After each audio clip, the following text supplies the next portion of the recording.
দেশের বর্তমান পরিস্থিতিতে যেন কালোবাজারি করে কেউ যেন দাম না বাড়ায়, কেউ যেন হোর্ডিং করবার চেষ্টা না করে,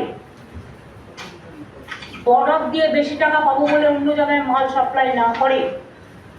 মাল মানে মেটেরিয়াল।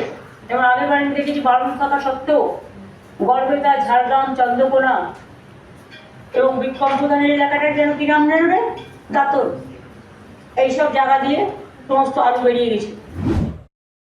বর্ডারগুলোতে নজর রাখতে হবে।